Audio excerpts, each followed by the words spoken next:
Welcome to the Grow Your Law Firm podcast, brought to you by Pilma.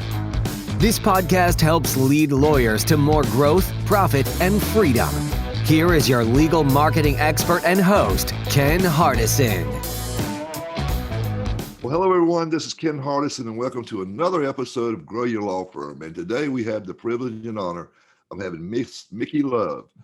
And a lot of you out there probably already know who Micki is, but she really is a true genius when it comes to management and marketing of law firms. And she should be, because she started her career many, many years ago. Hard to believe, I know. She looks so young. But with Hughes and Coleman, when it was a small law firm, and we know it's grown to, like, my gosh, it's probably 200 people now, and in 4 or 5 states. It's a mega firm. And she also ran the M&L seminars or group meetings, which have always been popular. A lot of our Pilma members go to that and do Pilma. And then she went over to Vista, which is we've had her speak at the Pilma Summit before, and actually she's going to speak, going to be helping us, I think, run a workshop this year. But she always is loud as one of our best speakers. So Micki, we're glad to have you again this year. It's going to be September 29th through October 2nd. I think we got close to 40 people speaking and presenting over 4 days down in New Orleans. I think it's going to be a blast. But she didn't stop there. And so she did consulting all over the nation. And I used to refer Vista case lawyers when they were having problems. And I thought it was more than I could handle, or I just didn't have time, and did a great job. And then in the last 2 or 3 years, she went to another deal where she's still doing some consulting, but she's also I guess it's like the CEO or whatever. I don't know what you call yourself, but you're the head honcho over there at CJ Advertising.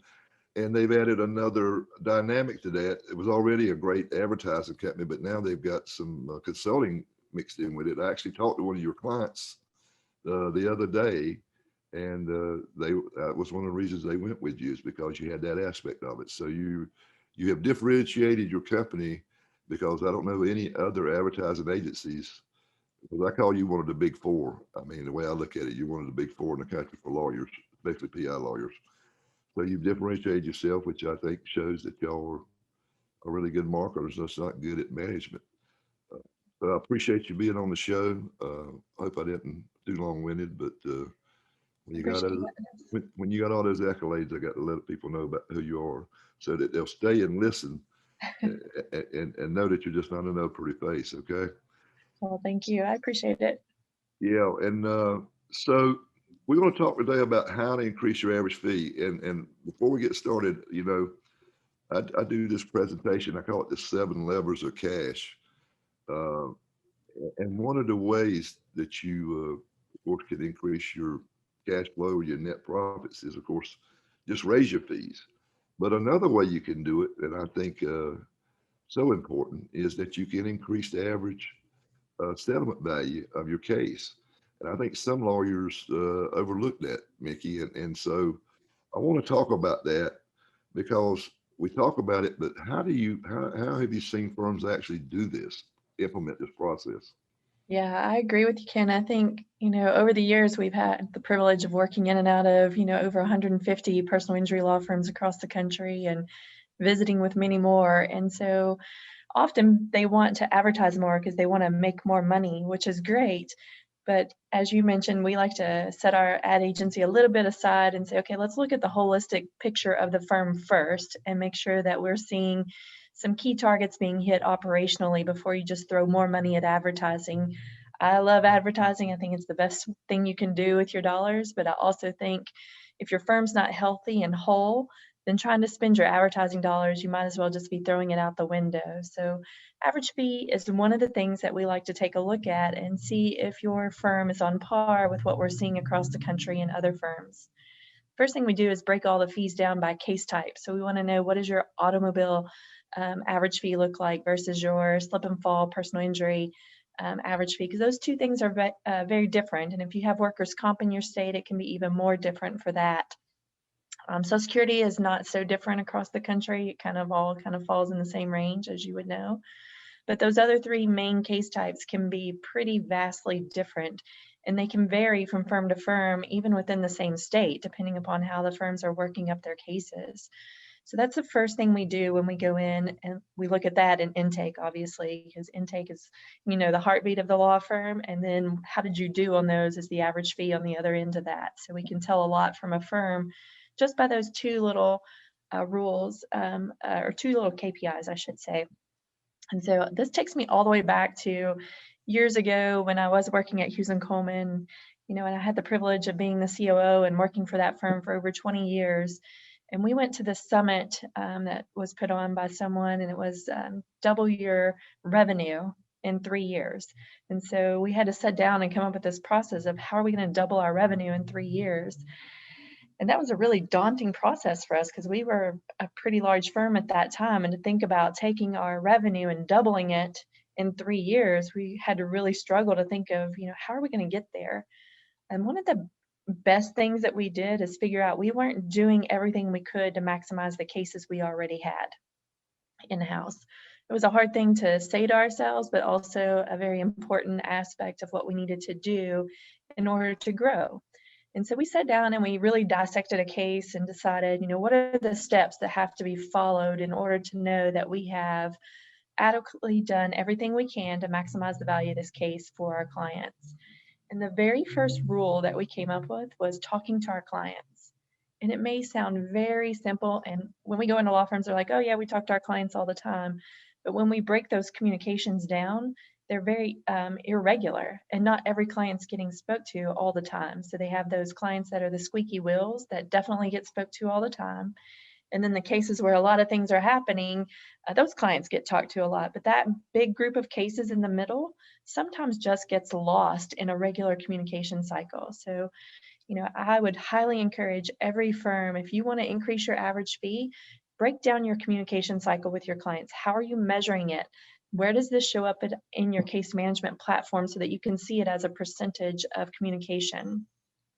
When we've taken firms and broke down their communication cycle and said, okay, you're going to talk to your clients every 15 days. Sounds very daunting and everybody panics at first when we say that. But once we do that and we implement, what does a good communication look like? We give them some questions that they have to ask at each one of those communication cycles, and they get that implemented. We see an increase in average fee almost immediately as those cases start to settle, because we now know more about those clients and can help them stay on track with their treatment more timely. And we can also move those cases through our system at a faster pace because we know when they finish treatment. Therefore, we can get records ordered more timely, which means we can get demands out more timely, which then means the fees are going to come into the firm more timely, and your clients are going to be happier because they got their money in their pocket more timely, which then leads to more referrals. So there's so many benefits to that very first step of talking to your clients on a regular basis that you just can't go wrong by implementing a good, strong communication cycle. Yeah, and I used to have a thing at my firm where the lawyers, they got quarterly bonuses based on projections and things. We did a little different than people do it now, but this, I'm older than dirt, so. Me too. But I would not give them their bonus if they didn't have a 90% call rate. And I won't doing it quite, the first 60 days, but then as it got, and once they got released, it was probably less. But I think you're right on point, because what happens is, you can kill a case if the person's not doing what they're supposed to do, or if they're still having problems after physical therapy, they need to go see a neurologist or a neurosurgeon or something. And I think you're absolutely right. And something else too, you don't get as many calls when you're calling them. Correct. You know what I'm saying? And then that way you can dictate your day instead of it dictating you. And I tried to explain that to our staff. I said, yeah, but really, if you figure out the deal and the missed calls and the voicemails and all this stuff and the tag, I said, if you do this, I said, you're going to save time in the long run. You absolutely do. And another thing is, if you can compress that time the case, I used to tell my lawyers, I say, once they get released in MMI, It's like, it ain't like wine. It don't get better with time, right? Better. It's worth what it's worth, you Yeah, know, and, and if you can do that, then you don't have as much inventory, and you say, well, that's not good. Well, it is good because you're turning it quicker. That means you don't have to hire as many staff, and you don't have to hire as many lawyers, right? I mean, absolutely. And you can spend more time working to increase the value of the cases that are still in treatment, like following up on those. Some of the big injuries that I see that get missed are closed head injuries because the people are not asking the right questions when they're communicating with their clients. What issues are you still having? And if someone's complaining of headaches or dizziness or sensitivity to light, or they're irritable, or the case managers or attorneys are moving so fast and not really stopping to listen to those symptoms, that they miss those big injuries. And those can be big game changers in the value of cases if we can get those documented properly and get those clients into the right type of treatment. So, I would say make sure we had a list of 5 questions that we suggest that you ask every time you do that 15-day client communication cycle. Or even if yours is 30 days, let's just say 15 days is too daunting for you. If you stretch that out to 30 days, as long as you're asking the right questions and having a true conversation with that client, I think you can still obtain the same results. I like the 15 days because if they stop treating it somewhere, you have a chance to get them back in before you get a gap in treatment. But I am happy if you can get a 30-day client communication cycle in process. And I believe that it also has to be a voice communication, because I just think so many things are lost in translation just through email or texting communications. Obviously, if you can't get the client on the phone and you can only email or text with them, then you have to accept what you can get. But that's typically not the case. It's not what we see anyways. We are able to get most of these clients on the phone, and that's why we say, a 90 to 95% client communication rate during those cycles, because there's always a few that you can never get on the phone or that fall off. yeah. So But what's your take on lawyers talking to clients? How often should they talk? I mean, when you say 15 days or 30 days, is that the case manager or paralegal, or is that the lawyer? yeah, so depending on how your firm is structured, if you have case managers that are handling the majority of the legal work on the non-legal administrative type work on those cases, then they should be talking to them every 15 days. And then the lawyers should be doing a file review every 30 to 45 days. And when they're doing that file review, if they're seeing anything else, they definitely need to get on the phone and talk to those clients. I like to see the attorney do an initial call during the first 2 weeks of the case, give the case manager time to talk to the client, get as much information into the case management system as possible. Let the attorney review that and then make a call to that client within the first 2 weeks so that the client builds a relationship with that attorney. But for the majority of the initial communications, it's going to be with the case manager that's working those cases and helping that attorney move those through the pipeline. Obviously, the case manager has to have a good relationship with the attorney to keep them updated and to let them know about any symptoms that the client's presenting with so that they can help them find the right type of treatment, and then they can relay that information back to the client. I do believe attorney involvement early is essential to the case because there's so many things that could be missed if they're not in there looking at it. And then, the number 2 on my 8 ways to increase your average fee is the file review process. Making sure that you have a documented process for the attorneys to review those cases every 45 days to make sure we know what direction we want to go with this particular case. Do There's just you recommend grading them? I know I've heard Dudley DeBosier talk one time. I can't remember where it was at. In fact, I'm getting him to come to Pillman and just do a presentation just to my masterminds, just on that grading, because I can't remember it, but I know he grades them, and then you have to go before a committee or something. I don't know the whole system. I can't remember it, but I thought it's pretty cool. Yes, we absolutely do. That's one of I think that's my number 3 on my list today. So Okay, I'm sorry. I'm you're getting with ahead me. No, I think you're good. That's perfect. Leads me right into the implementing of the grading system. So I Okay. do believe in that. And I think you have to use your Pareto point in order to be able to figure out how that grading system works for your firm. So we call it killing the bees. And a bee is typically where your Pareto point starts. In most firms, that's going to be where your policy limits are in your state. So let's say your firm is a 2550 policy limit state. Your B case would be a $25,000 case. So every case that you sign up in your firm comes in and gets marked as a B.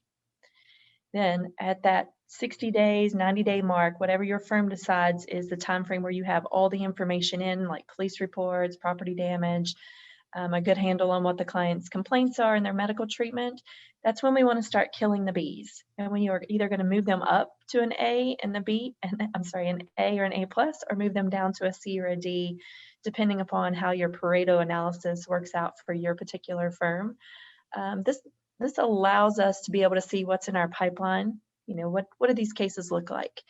It also lets you see what your attorney's caseloads look like too. So if you have an attorney with a lot of A plus or superstar cases, and they start getting bogged down with a lot of C and D cases, it's time to move those C and D cases off so that those A and A plus cases can really be maximized in value. Because you can take a C or a D case, which is somebody who is, you know, very soft tissue, not really staying in compliance with treatment, low property damage, and those clients are going to require just as much, if not more work than the clients who are seriously injured and that we could get, you know, $250,000 for if they had a higher policy limit. So just for our listeners, in case somebody, we talked about this before we started, the Pareto rule, principle, whatever, can you elaborate on what that means? Yeah, so the Pareto Principle, or the 80-20 rule, as a lot of people like to call it, is that 80% of your revenue comes from 20% of your cases. So you want to figure out what your Pareto point is for your firm. And the way you do that is you take all your cases by the same case type. So put all the fees that you collected. I like to do it for no less than a 6-month period, preferably a year at a time. So let's just say you took 2020's fees collected, put them in a list starting with your highest fee all the way down to your smallest fee, and then look at where does the 80% of your revenue stop. So 80% of your revenue comes from 20% of your cases. If you're not in that 80-20 percentile, then you probably have some work you can do to increase the average fee on your cases to get closer to that 80-20 breaking point. Usually when we sit down and do this for firms, we'll see firms are at about 60% of their revenue is coming from about 40% of their cases, which means there's work. Like there's still some value being left on the table on some cases. So what do we need to do to get to that 80-20 rule for the firms? And this is the easiest way to do it, by getting in there, figuring out what your Pareto point is, ranking your cases accordingly so that you know which ones have the potential to be higher than your Pareto point, and then really going after those to maximize the value on those. That doesn't mean that you stop working the C and D cases. You're absolutely going to work those, and you're going to do your best job to get as much recovery for those clients as you can. But remember, those are usually your clients who are less compliant, not willing to treat as much, or probably, you know, their property damage is very low, wasn't as serious of an injury or a crash as maybe some of the other cases in your firm. So we need to make sure we are adequately staffing the A superstar cases, A plus cases, and making sure your CD cases are not weighing down your caseloads of the lawyers who can turn those A and A plus cases into big settlements for you. Sounds logical to me. What's the next deal? Yeah, so making sure you have a settlement committee, right? So a lot of firms will send out a valued demand. We often recommend to firms that you're going to send out a demand package without a value on it. So, you know, the first rule of negotiation is he who moves first loses. So we never want to move first. We want to send out a policy limits demand on especially all of our Pareto and above cases.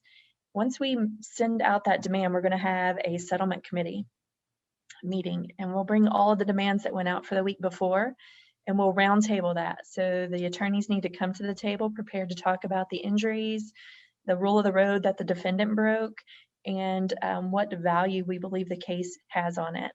In that meeting, you want to have all your other attorneys there, especially your attorney that has the highest risk tolerance, because they're going to be the ones that are going to stick their neck out there and say, if you can't get 50,000, 250,000, $1 million, I'm going to take that case to trial for you. So you want to make sure that person is in the room, because they're going to push everybody else to get to the highest value they can on those cases. And I think that's a key element to maximizing the value. So during the settlement committee meeting, you roundtable them. You're not allowed to talk bad about our client. What you are allowed to do is tell us everything that the defendant did wrong and how that affected our client and what money we think we can get for our clients because of the negligence of the defendant. I can't tell you how many of these meetings that I've helped firms get implemented, and then I go back to visit and I sit in on the meeting, or I sit in the meeting through Zoom or whatever, and it's such a negative moment where they talk about their clients, because that's what they've been trained to do by the insurance companies. Because when they get on the phone with the insurance adjuster, all they do is talk negative about our clients and why they shouldn't have to pay us. And it's time that we start as plaintiffs lawyers flipping that script and making sure that we talk negatively about the defendant and what the defendant did wrong that harmed or hurt our particular clients. So I would very much encourage, that be one of your ground rules if you're going to set a settlement committee, is we talk negatively about the actions of the defendant, not the defendant as a person necessarily, but the actions of the defendant that caused the accident. And So no how negative long, talk about our clients. how long does this take to do? I know some lawyers right there saying, no, I don't have time to do that. But Yeah, maybe you don't have time not to do it, right? if you want to maximize your average fee, you definitely don't have time to not do it. But usually it takes about 30 minutes to an hour, because remember, you're just doing the demands that went out the previous week, and each person has 3 minutes to present their case and get the values out there from everybody else. So it's not a long drawn out process. We don't need all the details. You get 3 minutes, present your case. This is the details. Everybody votes on what the value should be. And we set the value in the case management platform so that we can track it and see, this is what we set as the value. This is what you actually got as the value. And then we can have conversations with that with each attorney about their growth pattern and how things are going toward maximizing the value of their cases. Cool. I like that. Yeah. Yeah, it kind of gives them PI lawyers, and I'm one of them, so I can say this, we have kind of big egos, so we don't want to be looking bad, right, when we come back in. Correct. Yeah. That's always the thing. Yeah. Love lawyers, but that is definitely true. We all want to win, or we wouldn't be doing what we're doing. So that's for sure. Absolutely. What else? Know your doctors. Know the doctors in your area. Know what they offer. Who's going to be willing to treat your clients. Some of them may have to be treated on a lien if they don't have health insurance, or just any other thing that you can learn from the doctors in your area about the services they offer. Do they have outside clinics that will take walk-ins? What do you need to know about the doctors in your area? And then educate your team members, your case managers. Make sure you're bringing those individuals, the case managers that are helping set these appointments or direct these clients to get to the doctors that they need help from. Make sure they get this amount of education as well. So it's no good if we don't share what we're learning. And I think that's another good thing about the settlement committee that maybe I didn't touch on just a minute ago. I remember when I was running Hughes and Coleman years ago, I had a lawyer who settled a case for a really low amount. And, I'm not a lawyer, but I've seen Lee Coleman and these other guys settle a lot of cases. So I've gotten pretty familiar with values of cases over the years. And so when I picked up the phone and called him, I was like, hey, what made you think this was a good settlement for this case? Like, help me understand how we got here when we should have gotten here. And he said, well, the insurance adjuster told me this was a good offer. It was such a shocking moment for me, because I was like, you know what? He's a young lawyer. He has not had any training, and shame on me for not having recognized that we have to teach lawyers what the value of cases are. Otherwise, their only teachers are the people they're talking to, and they're talking to adjusters more than they're talking to other lawyers. Right. So to me, that settlement committee is a key training element for young lawyers in your firm. And some of the older lawyers, sometimes when we start these meetings, they get really gruff about it because they're like, I don't need anybody to tell me what the value of the cases are. And I'm like, you're absolutely right. But all these young lawyers need to understand why you think the way you do so that they can get to where you are today. And so, that helps the firm overall if you have those meetings and people can grow from each other. But don't forget your case managers, because they need to understand the whys behind why you're doing what you're doing as well, because they're the ones that are really driving that treatment ship for your clients and for the attorneys throughout the case. Cool. And last but not least, the one thing that we say is don't be afraid to take cases to trial. Tee up your good cases, get them ready, and take them to trial. Insurance companies notice the law firms that are taking cases to trial and those that aren't. So I'm not saying take a bunch of bad cases to trial. That's not what we're saying here. But I am saying if you go to settlement committee and somebody says that case is worth $1 million, do not settle that case for $700,000 unless the client absolutely demands. Get that case ready, work it up, and take it to trial. There are plenty of firms out there, if you don't feel confident in doing it, that you can get to help you with that. I'm sure Ken could help you. I'm sure, Dudley DeBosier, they've got some great trial lawyers over there that would be willing to talk you through that process as well. But don't be afraid to take those big cases to trial and get every dollar that your client deserves. Yeah, it's funny. I play golf, believe it or not. One of my best friend's son is a litigation adjuster for Nationwide, and I was playing golf with him, and of course he won't tell me much. But I said, I just got to ask you one question, Matt, Kit. I said, you guys, you pay attention to the lawyers? He says, well, do we put it in the file anywhere? No, he said, but we talk about it. When we're talking about settlement value. He said, yeah, we talk about it. When he goes around, flies around the nation, goes to mediations. Oh, wow. On trial cases. He said, yeah. He said, he said, I'm not gonna lie, that's a factor in it. He said, we know the lawyers that'll go to court and those that are just, show up, take what we offer. So what you saying, I mean, I never thought I was the greatest trial lawyer, but man, I was not scared to go to court. And I think they look at whether you'll go to court, and then of course they look at whether you're John Edwards or Ken Hardison. And but the deal is, you get a real big case. I mean, I wasn't scared to associate somebody that had it that was better than I was. I mean, that you got to do what's best for the client, I think. And if you don't have, Absolutely. and I got to where I had enough money, I could afford to hire really good trial lawyers, and I had some really good ones, and they were really good. And our A+ cases, they got them because they could turn them into more than anything else that anybody else could in the firm. Didn't mean the other people were bad. But everybody's got their strengths and weaknesses, and you got to leverage that, So Right. I mean, you wouldn't want to go see a brand new doctor and be his first heart surgery patient. So let's not do that to our clients either. So, but I agree with you. When we were a young firm and we didn't necessarily have the funds to have the trial lawyers like we needed, we associated those. Like, we weren't afraid to reach out and say, hey, we've got this huge case and it's above some of our skill levels that we have, or the time level that we have to commit to this case. We need to associate someone. So I think that's a really important factor for young firms to remember, is don't be afraid to associate another firm if it's going to be maximizing the value of those cases. Yeah, a good old trial lawyer told me one time, he said, you know how to get $1 million verdict? I said, no. He says, screw up a $2 million case. Yep. I mean, so the deal is, the moral of that story is, make sure either you know how to get the $2 million or either get somebody associated that can help you get the $2 million, and don't turn it into $1 million case. Exactly.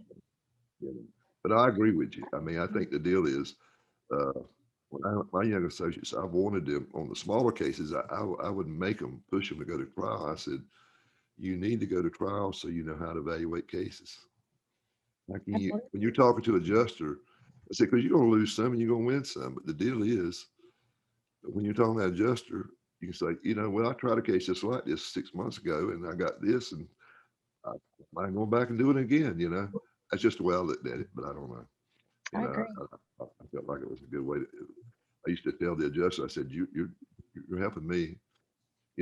You're a training ground for my younger lawyers on these smaller soft issue cases. I said, you're getting my people, training better than anything I could teach in a classroom, right? Yeah, absolutely. There's nothing like experience, for sure. I would Well, say, good. the last thing I would say to all the firms is make sure you're tracking your value drivers inside of your case management platform. And those value drivers are, have they had an MRI? What were the findings? Did they have some other type of diagnostic testing? Have they had epidural steroid injections?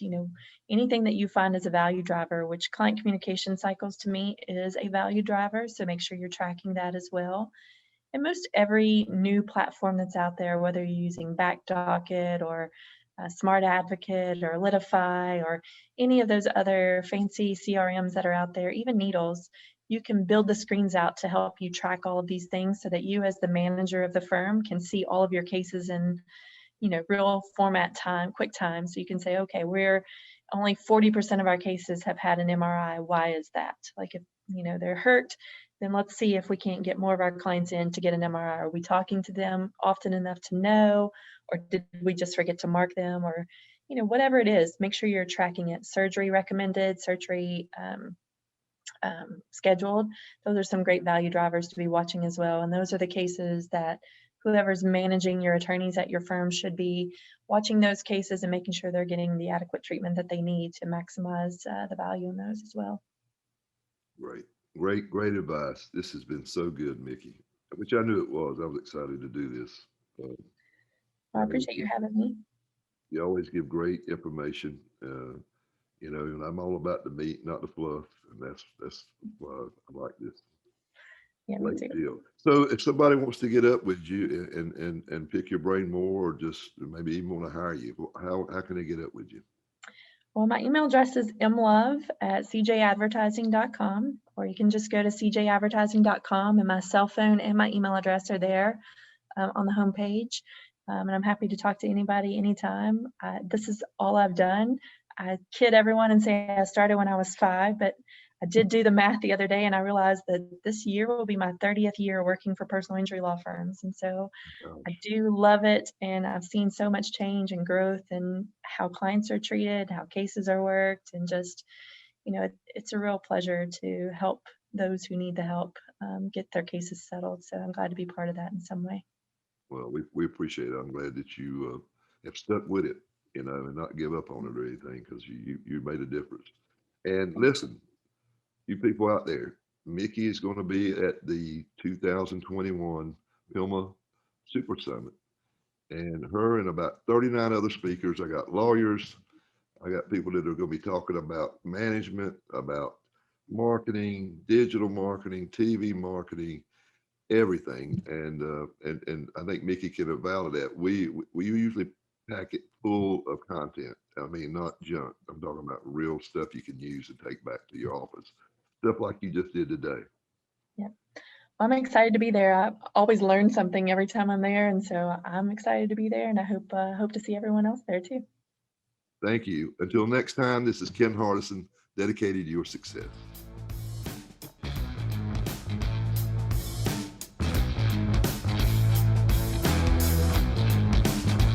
You have been listening to the Grow Your Law Firm podcast, the podcast that leads lawyers to more growth, profit, and freedom. Go to growyourlawfirm.com to find more ways to market and manage your law firm. Please leave us a rating and review wherever you listen to your podcasts.